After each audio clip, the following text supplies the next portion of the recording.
Hello, and welcome back to Nameless Studio. I'm your host, Tyler. As you can see, we have a fairly new background behind me, and I would love to know your thoughts as to what you think of the color, where you want it to go, because it's definitely a work in progress.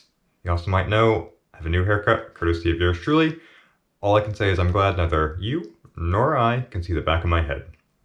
Today we are going to finish up our small MiracleMan encaustic piece. We just have a few more details to sort of put in and sort of hammer out the small details of how to ground a little bit more of the composition. So with that in mind, let's get started. Alright, so we are just going to be kind of reinforcing kind of the bottom half of the composition of this piece. At the moment, we have a lot happening in the middle with all the colors and a lot of texture happening, and the top half has a lot of that sort of red and building sort of imagery that really takes a bit of the focus of that. Well, the bottom is feeling a little empty. We don't want to add too much to overcomplicate things and make the piece feel too busy, but we do need to add in some details to help ground it out. So right now I am taking a compass with some transfer paper and trying just to reinforce some of those, on the bottom of the circle, just a little bit more of some of that darker black tonation, just to get to a little bit better line there. One of the issues I had here is that, like I said last time, one of the worst things to use on transfer paper is pencil, which I wasn't really thinking about when using the compass. Pencil gets dull very quickly, which usually leads to having a thicker, more diffused line when you use pencil on transfer paper. So that's what happened here. And at the moment I was taking an X-Acto knife just to kind of soften and take away some of the outer edge of that, that line to make it feel a little stronger. And then I'm going to go back over, instead, not with a compass this time, but this little circle ruler that I use every now and then. It's not the best tool. It can be a little difficult to really get it to hold and stay in a great position. But if I'm only using it really for that base line, it will work just fine. And instead of using the compass pencil, I'm going back to the Mitsubishi Boxy 100 pen that since I've started using has just been the best pen to use when doing transfer paper marks. It just makes a really nice, clean, thin line without ripping the actual paper. So highly recommended for fine detail work with a nice ballpoint pen. And kudos to my wife for finding those for me.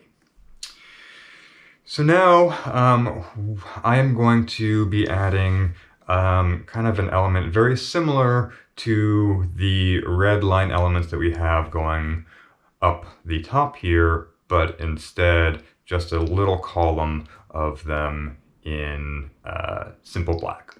Just adding a little bit of that grounding black element. How I'm kind of looking at it is the very vibrant color scenarios are really enforcing the MiracleMan side of the piece, the more godly constructed superhero elements. Well, the man elements are going to be more in stark drab sort of colors, like just simple black and white, or a slighter shade of blue.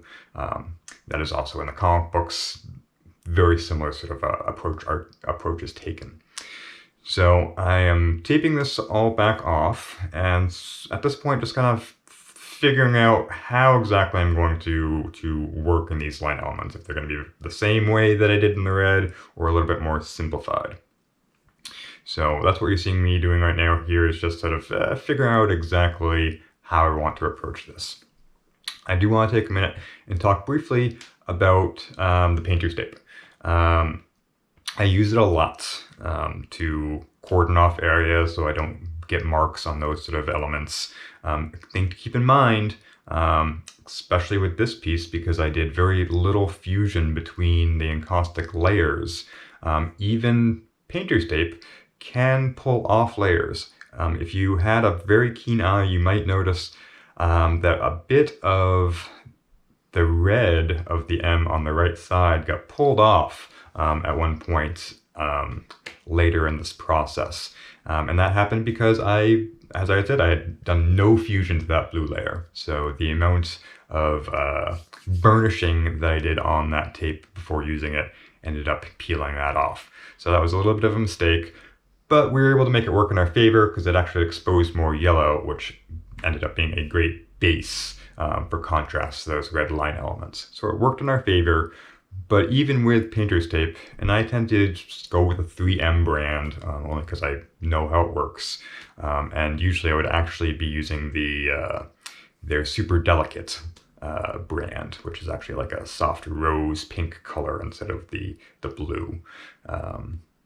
These are just happened to be the last few rolls that I had purchased when I was out. But normally I go for the Super Delicate just for this reason. Every now and then, if you're not careful, you can pull away some of that wax if it hasn't been fused entirely, or if you, say, over burnish the overall width of the tape, like I did in this case.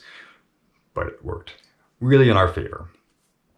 So at the moment I am putting in these new line elements. I ended up taping off both sides.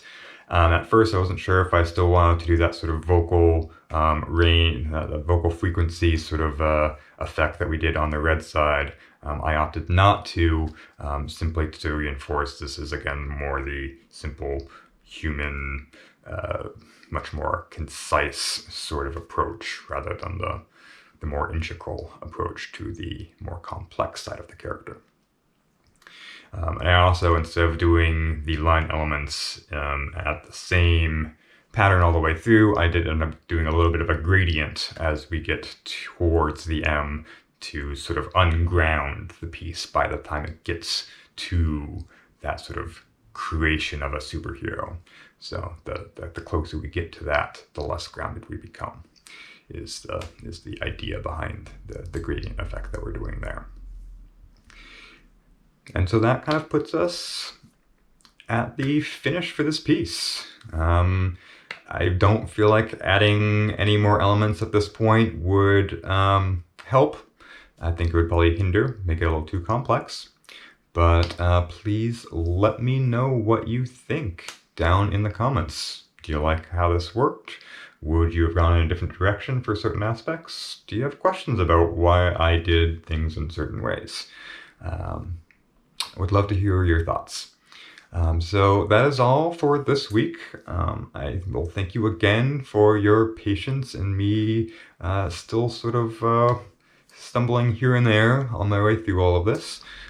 Stay tuned next week where we shift gears from comic book themes to video game themes, and we dive into the world of The Last of Us. So until then, I've been Tyler with Nameless Studio. Be seeing you.